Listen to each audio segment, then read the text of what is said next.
the additional funding for that, possibly providing some relief for wastewater customers. Would that be? I don't want to speak for Susan Pekarik, and I think she was going to be here. She's probably going to be here next week on action, but I did ask her that question, and she said what they do is they look at their CIP and their needs overall annually as part of their cost recovery and their budget process.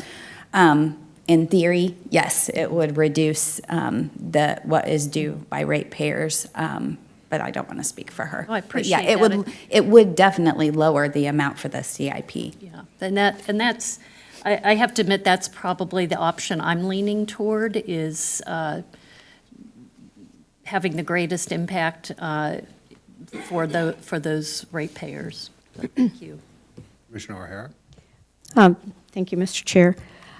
I understand your logic, Commissioner Hanslick. However, this is not a countywide, our wastewater is not countywide, and there's a huge part of the county that's not even sewer that they are on septic systems. I support going back to the original staff recommendation of dividing the $500,000 between Mercy and Truth and New Creation Incorporated.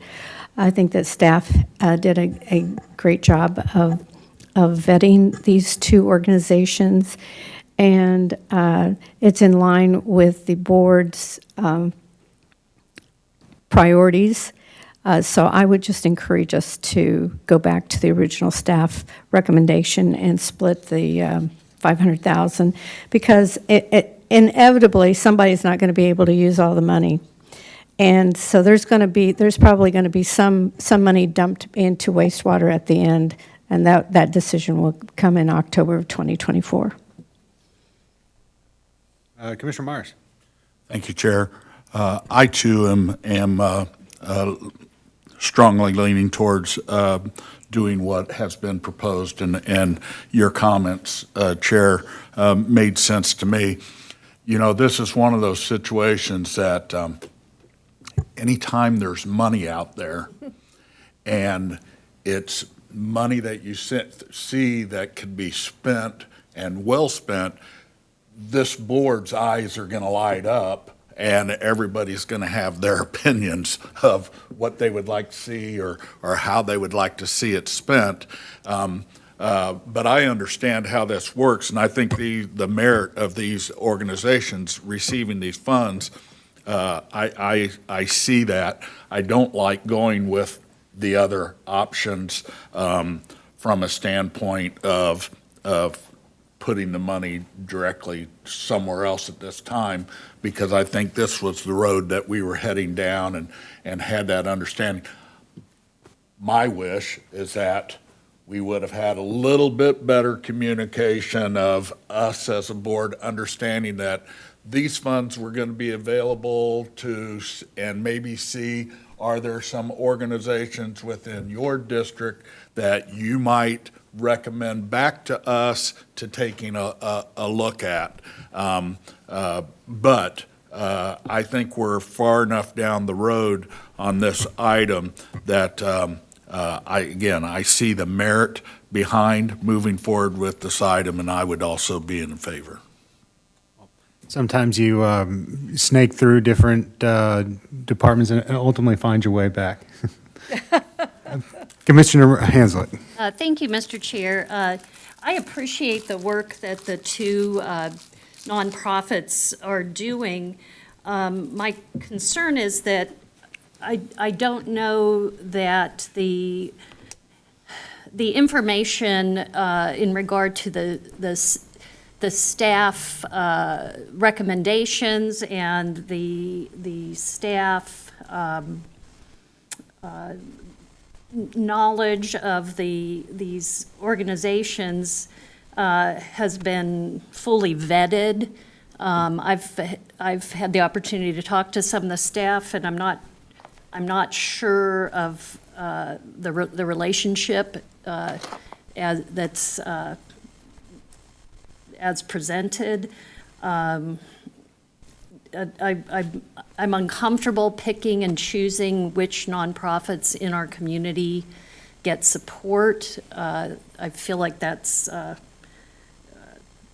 very arbitrary, and again, nothing against I've especially worked with Mercy and Truth. I've nothing against their programs or their services, but I do think there's a lot more questions to be asked in when I have to answer to other nonprofits in the community saying why them and why was something else not considered. I don't have an answer for that. So that's part of where my concerns are. Commissioner Fast. Yeah, I mean, government, the goal is to have fairness, to have transparency, and that's why we do RFPs. We don't just hand select our favorites. I mean, and I know that's work, but that is what our taxpayers expect of us, that you have a fair and transparent process. And this wasn't a fair and transparent process. And both these agencies are great. Being a social worker that's worked in the community, I've heard from so many of the other agencies who do equal work, and that's why we don't hand select our favorites. That's what government doesn't do. And that's what I've heard from all these other agencies. They feel that it was unfair. They didn't give the opportunity. They were never told about funding. And that isn't what government does. And I know that's work, but you have fairness and you let everyone know. And I don't think it will be that many. I bet it won't be more than 10. I mean, we didn't even get that many proposals, previously when we put things out, and so I'm for letting everyone know, because that's what I've heard from so many of the nonprofit agencies. And so I just, that is not, that's not best practice, how it occurred. Understood. Commissioner O'Hara. Oh, thank you, Mr. Chair. Well, we've had favorites in the past. United Community Services is one. I mean, we have an assistant county manager who's on their board and serves as treasurer, and our county manager is on their advisory council, and that's never revealed. And so these two have been vetted by staff.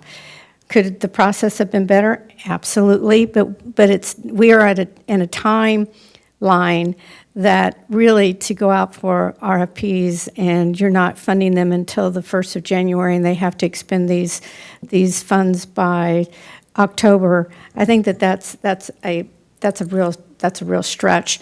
I think that we can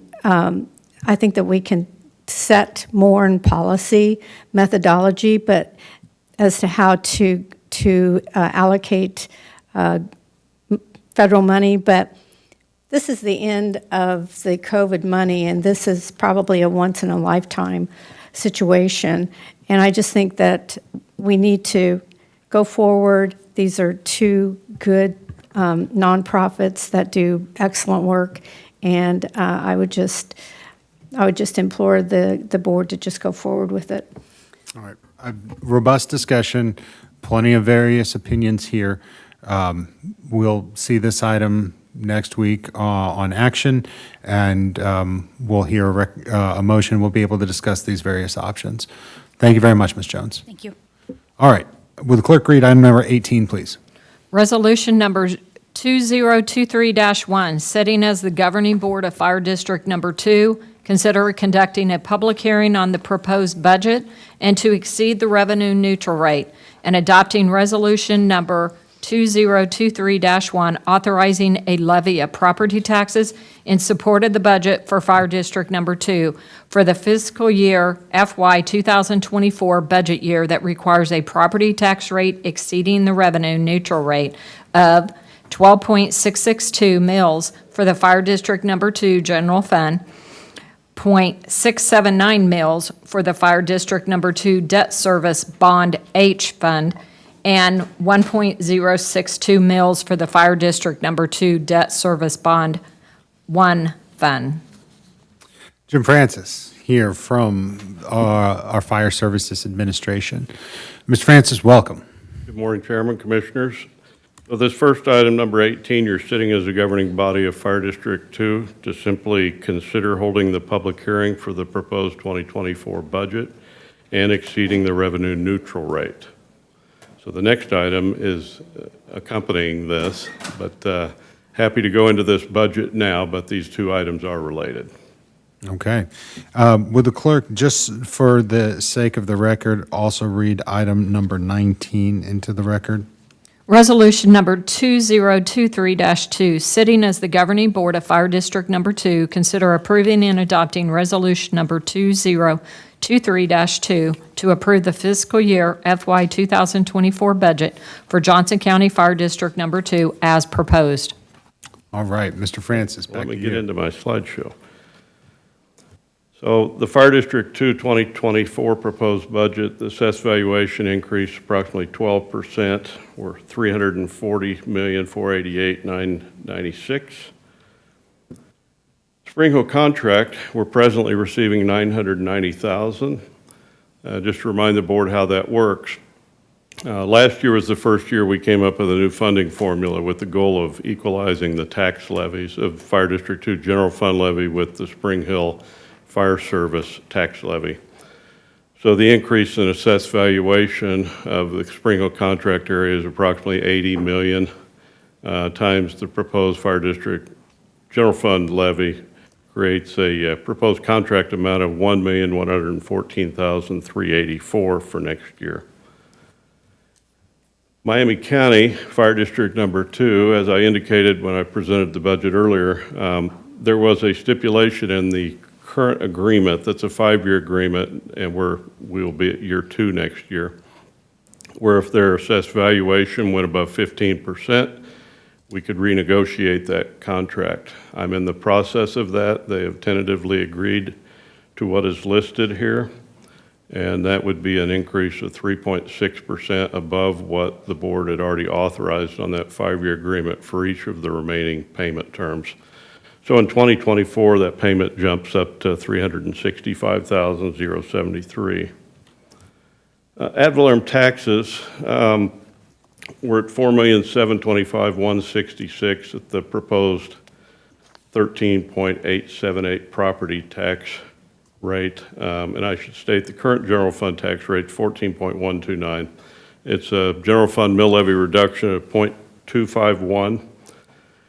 And the 2015 bond will be a rate of 0.688, a reduction of 0.07 mils.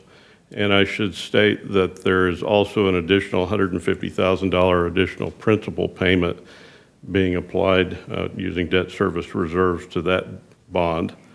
And the 2021 bond is a 0.945 proposed tax rate reduction of 0.24 mils.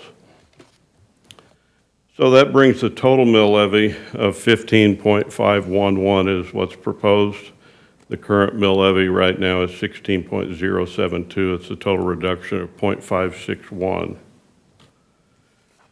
You look historically, the district has been able to lower its overall mill levy. This will be, I believe, the 8th year in a row. What I've illustrated here in 2020, it was 17.946, so 964, excuse me, and we're down to 15.511 with the 2024 budget. What's this cost to a homeowner? So an example, a home in the 9200 block of 194 Terrace, their current tax bill with an assessed valuation of $47,679 and an appraised value of $414,600. They're paying $673.66 in the general fund, $36.14 on bond H, $56.50 on bond I. Total tax bill to Fire District 2, $766.30. So you look at the total tax bill of this particular house jumped up 8.44%, assessed valuation. So their tax bill is $801.98 is what's proposed. So it would be an estimated $35.69 tax increase, even with our 0.561 mill levy reduction. So you look at another home whose appraised value is $461,010. Their tax bill $852.08 currently, And they had a 7.67% assessed valuation increase. With the new levies proposed, that tax bill is $878.81, or a $26.01 increase with the proposed 0.561 mill levy reduction. Expenditures, the bulk expenditures are the Overland Park Fire Service Agreement and the Fire District Number 1 Agreement. And the Overland Park Agreement is state line to Lackman Road. We have budgeted $3,140,000. And then the western side, west of Lackman Road, Fire District 1, that's $3,025,000 in the operations agreement. We have a separate code enforcement agreement for just shy of $20,000, which total contract with District 1 is $3,044,670. Remaining expenses are Fire District 2 paid direct expenses. They include fuel, utility, property, auto, liability insurance, FMA expenses, audit, admin, building and grounds maintenance, apparatus maintenance. And we have $2,027,000 in capital outlay, basically reserves there, and $300,000 in addition to that would be used for concrete repairs at the Spring Hill Station, overhead door replacements at the Spring Hill Station, mobile data terminal replacements in Stillwell for the Overland Park units, HVAC replacement at a station in Stillwell, floor drain installation at a station in Stillwell. Those would be funded by the capital outlay reserves. So when you look at the total budget, add all these things up that I just spoke of, and $6,638,000 total operating expenses, not including reserves. Use of the fund balance, $2,327,733. And debt service, $793,616. So total budget authority, $9,759,590. I just spoke of those CIP items that are going to be funded out of the $300,000 of reserves. Stand for any questions. Jim, thank you very much. Appreciate you. Tell me, in Fire District 2, what was the amount of new growth this year? Very good question, and I normally would have been able to answer that, and that's probably the one item I don't have. I believe, Ted, do you have that handy? Well, just getting back to me is I just. believe a ballpark, it was around 4 or 5 million, but we'll confirm that here shortly. All right. Thank you very much. Commissioner O'Hara? I think that the bulk of that growth was in Overland Park. Is that correct? Because Probably the bulk of it was in the city of Spring Hill Fire District territory, which is the fast-growing area on the north end of Spring Hill. Okay. A question. The $50,000, is that the $50,000 that I had raised last year about? The 150,000, you mean? Yeah. Yes. That was debt service reserve funds that remained in that one bond account, and they're being used to pay additional principal towards that bond. Okay. That bond goes through 2030, so the payment on the final year in 2030 will be reduced by that additional principal. Oh, good. Okay. And the sale of the facility at 191st and Lackman, that is completed, that transfer has been made? Yeah, that occurred on last year's budget. That was done, and the fire district used funds after that sale to pay out approximately $450,000 in Capers liability that the district would have had to continue to pay $50-some thousand a year through 2033. So that debt has been paid off. And on CIP, future CIP, are we looking at having to replace fire equipment, or are we in pretty good shape for the next? We're in very good shape, actually. If you recall, we did a bond issue January, December 21, 22, something to that effect. We ordered a new fleet, approximately $3.5–4 million. That fleet, the delays continue. We were supposed to have the apparatus delivered by now. We don't have it yet. The last word I got was March of 2024. When that fleet arrives, approximately 92% of Fire District 2's overall fleet will be less than 3 years old. So I know we have a healthy reserve fund balance There is a plan that some of that will be spent down. I'm going to be before this body in the coming weeks on a proposed storage building at the Spring Hill Station that will address some of our space restrictions we have. And we have other expenditures for equipment replacements, but the fire district is really sitting in a very good financial position regarding equipment replacement, CIP items moving forward. And my final question, so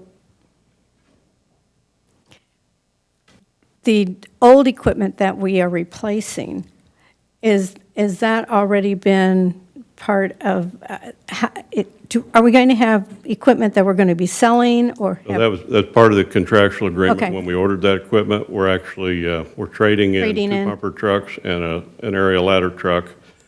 We're keeping two of those pumper trucks that are 2013 models will be used as a reserve. One will be on the east side of the district, one on the west side. Okay, thank you. Commissioner Allen Brand? Thank you, Mr. Chair. Chief Francis, thank you for all your work, very detailed, your spreadsheets, keeping track of what's needed for capital improvement leases, stellar, and I wish that some of our other fire departments would take a look at the work that goes through. So thank you so much for that. You're welcome. All right, we'll see this on action, we'll see these items on action next week. We'll get a Thank you so confirmed much. answer on that new improvement for you next week. Appreciate it. Thank you. Thanks, sir.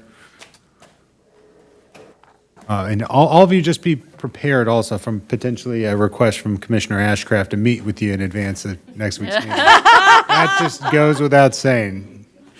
Item number 20, please. Chairman, I'm sorry, this is Penny. I was going to, I don't think you said this, but Chief Francis, sorry, I'm still calling you Chief. He has a milestone birthday today. Happy birthday. We're all taking the Ashcraft pieces. You know, you All have right. to bring your own. Did you bring cake? Yeah. I brought my own.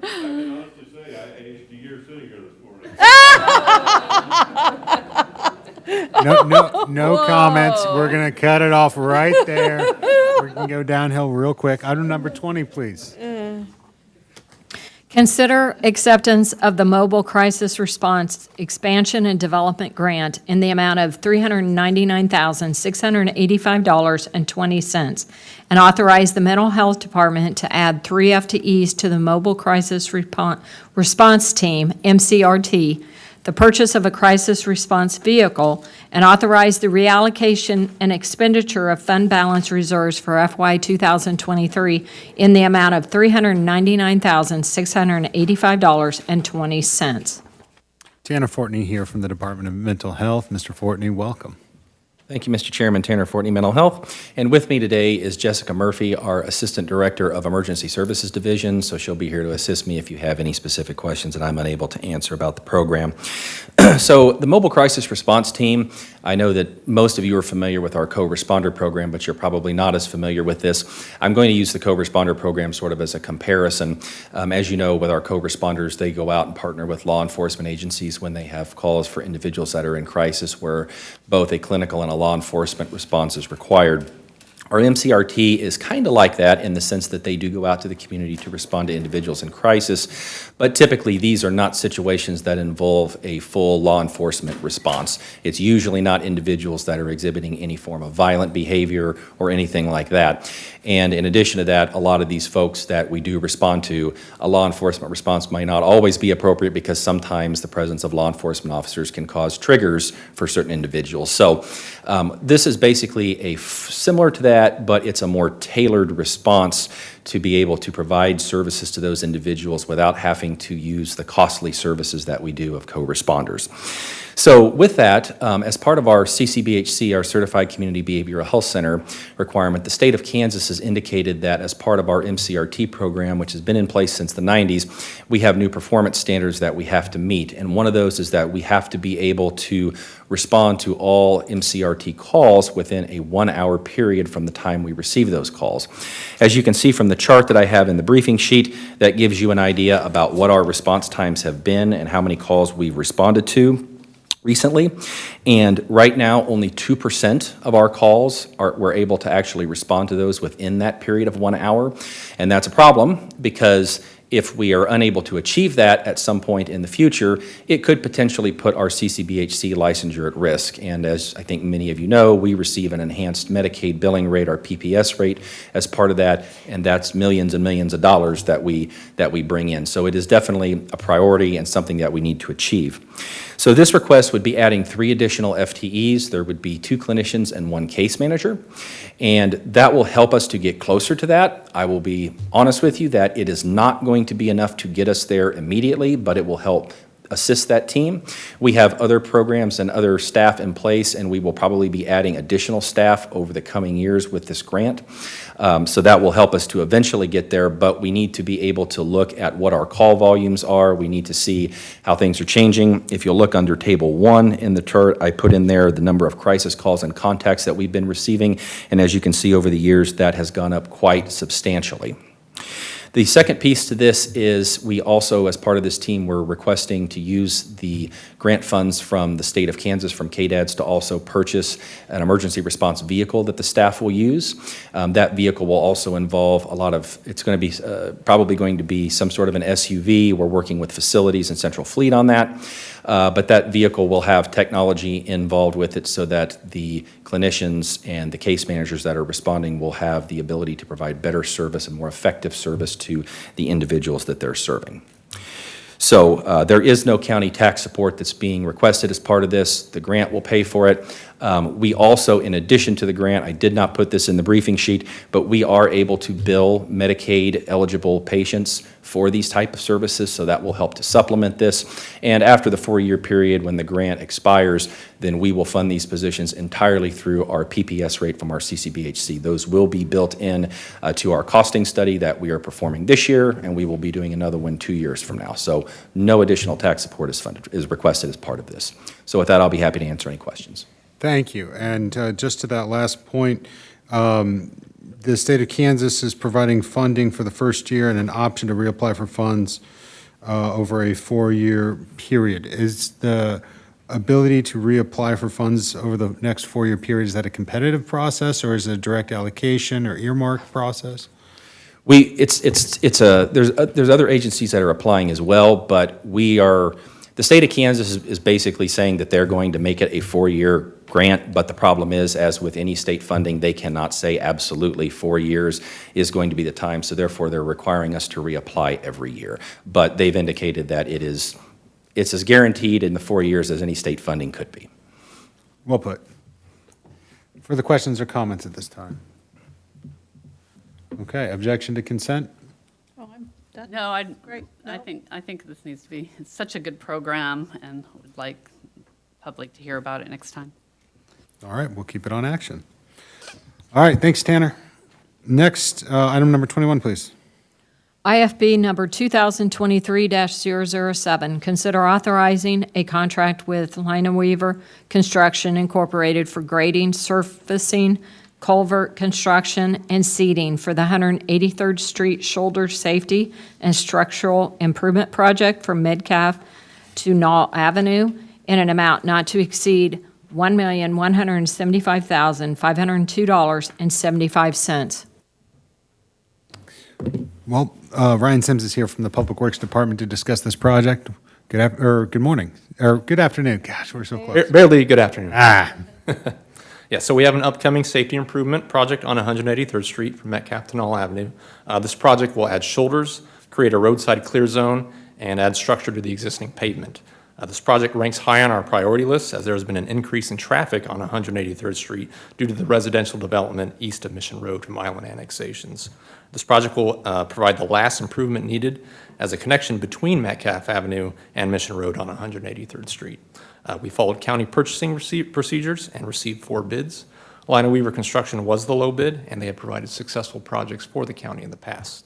If there are any questions at this time, we'll be glad to answer them. Commissioner O'Hara.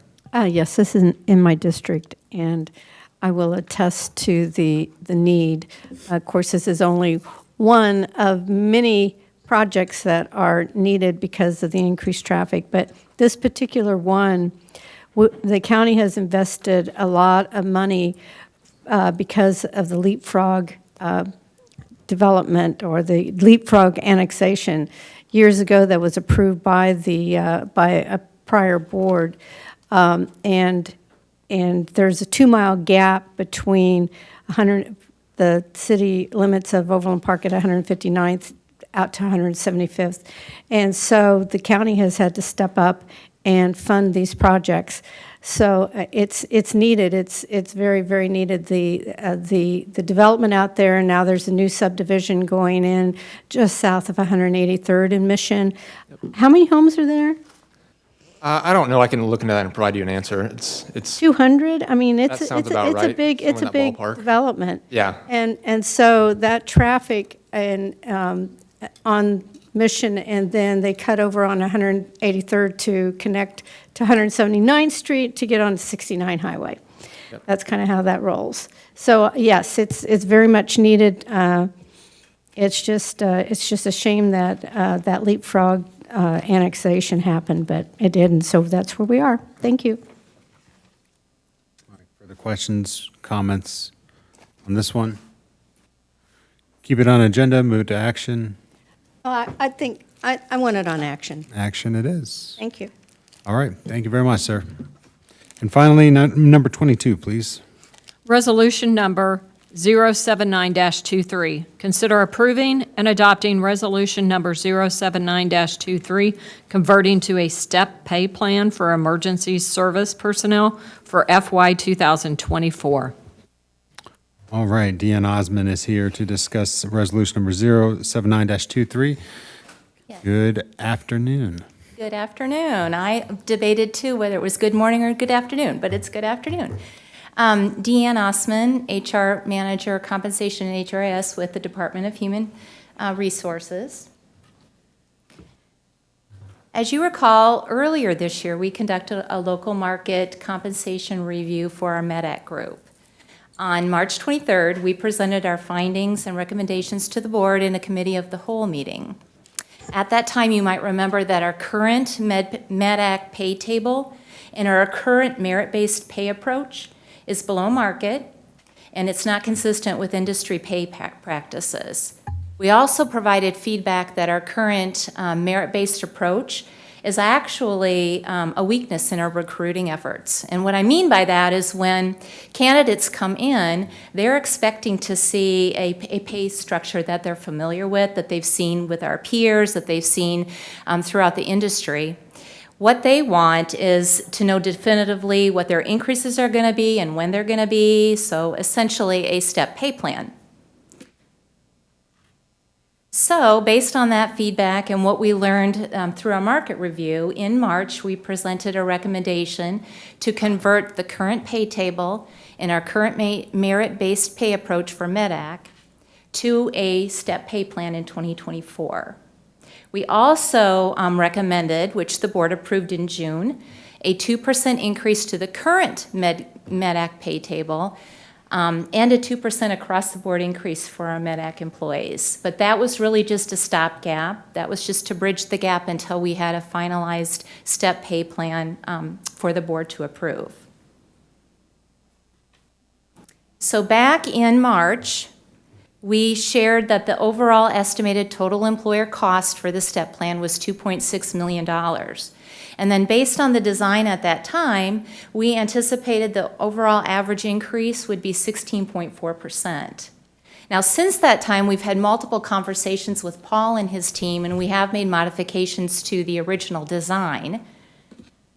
But even with those modifications, we're still estimating the total employer cost is $2.6 million, so about the same as what we shared in March. There is a little bit difference in the overall average increase. You might remember it was 16.4 initially. It's actually gone down a little bit to be 15.6%, but that's primarily due to employee changes that have occurred since that time. So new hires, terminations, changes in jobs, so the pay mix has changed a little bit. It wasn't really due to modifications. The biggest change that I can point out from what we shared in March is really, and it's not that significant, is really that the distribution of average increases across the jobs have shifted a little bit. And what I mean by that is based on the information we provided back in March, you'll see, for example, I'm not going to go through all these, but you'll see, for example, at that time, based on the design that we had at that time, the average increase was expected for battalion chiefs of 10.6%. But since then, we have made modifications, and based on the final proposed step plan and the most recent cost estimate, you're going to see that, for example, the battalion chiefs are an average of 5.6%, which is actually the lowest. And then we're expecting the highest average increase for the EMTs at 21.1%. And again, I mentioned the overall increase is expected to be 15.6%.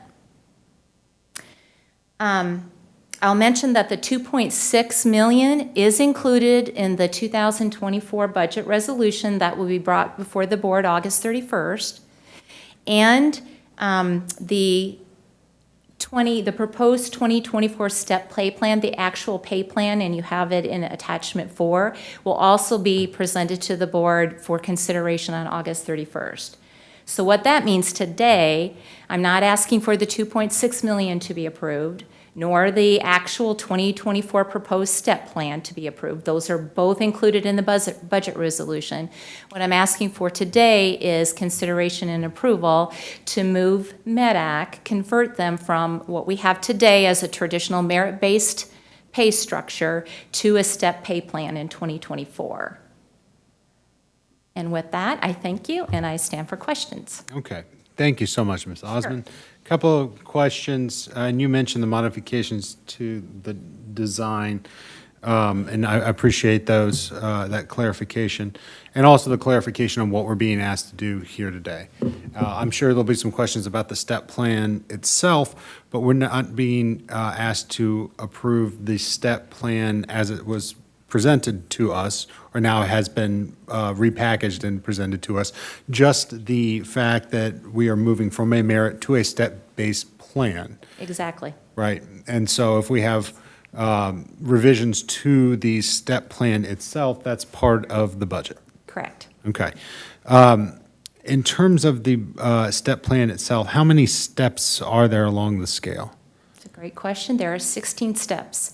And that is actually in line with what we saw from the local participants. We saw counties from 22 steps down to, I think, 9 steps. So what we tried to do is also align it with the vesting schedule for KPF.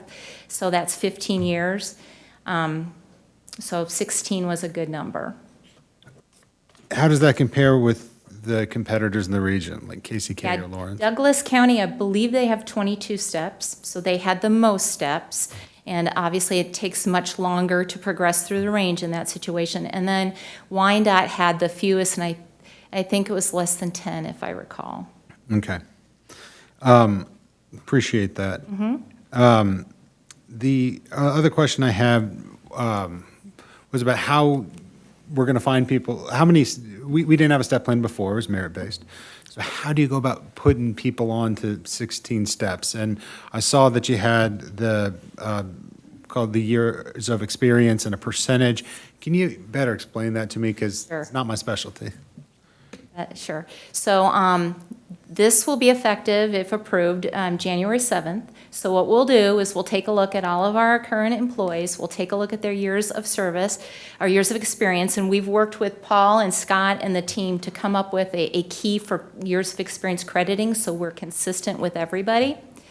And we'll take a look at their years of experience, and based on that, we will put them in a step. So for instance, if you have 5.2 years of experience, you're going to go to step 6 as of January 7th. And then at the point where you tip over to 6 years of experience, then we'll set that as your step anniversary date, and from there on out, every year you will move to the next step. Now, for new hires, we will use that same approach. When they get hired, we'll use the crediting key that we've worked with Paul and Scott on, and we'll determine their years of experience and put them into a step.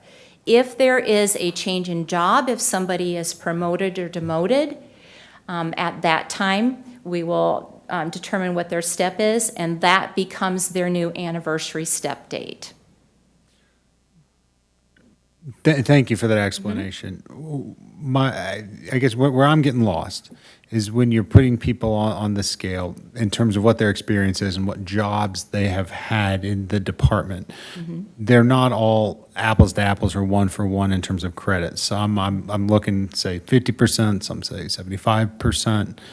And so they're not getting necessarily credit for every year they've worked here. For some years, they're getting only half credit.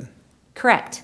And that's what the key was designed to do. So for instance, if you had prior EMT experience, we've set that as you get, and you're moving to a paramedic, you get 50% credit for EMT experience. Everybody, that's applied consistently to everybody. I'm trying to think of some of the nuances that we had. If you had was fire one of them prior? Yeah, we really skinnied it down. I'm trying to think of other unique experiences, primarily EMT and prior paramedic experience. Okay. Other questions from the board? Commissioner Allen-Brand. Thank you, Mr. Chair. Well, I really appreciate this, and I'll be looking forward to studying a little bit more, but we have to take care of them, and we have to, and I think it's important to have this STEP program in place. So, I might call with some questions, but it's pretty detailed. So thank you for the presentation today. You're welcome. Other questions or comments? You're slithering there, trying to determine whether or not to ask a question. I get it, but go ahead, Commissioner Myers. Come on. Thank you. I'm familiar with STEP plans, and I like STEP plans myself.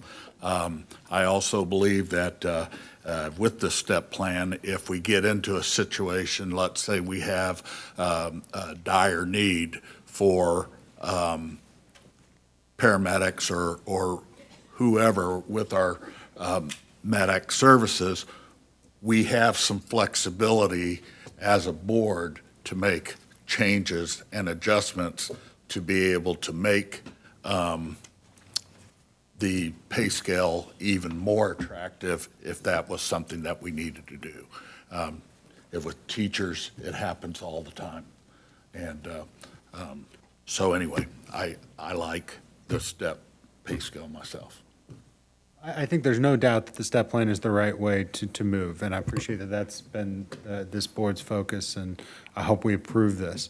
I think the devil's in the details within any plan, and the most important thing to me is to make sure that we're providing a STEP plan that is competitive with our competitors in the region, that provides an opportunity and an incentive for growth, a STEP plan that values the tenure of folks who have been here for many years, and that also doesn't have the unintended consequences of leaving certain levels and certain positions behind. That's not an easy thing to do, and I know no STEP plan is ever going to be perfect. I appreciate the work that you and Paul and the team and everybody has done to put this together. I would challenge us just to make sure we're honing it in a way that is going to be meeting those goals that we have.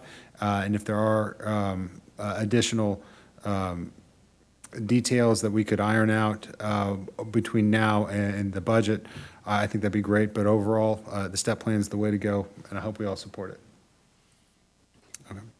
See no further, Commissioner Fast, yes. Yeah, I grew up in a home of a 35-year-old. My mother she was a teacher for 35 years and spent most of her summers going back to school so that she could move up in the STEP plan.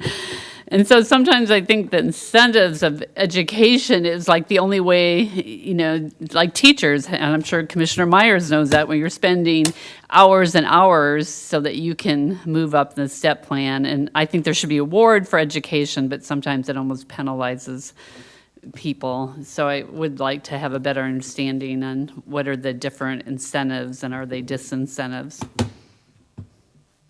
All right. Well, with that, we'll see you next week. Ms. Osmond, thank you so much. Thank you. No further items on this agenda review. We are adjourned. Everybody have a safe and happy weekend. We'll see you all next week.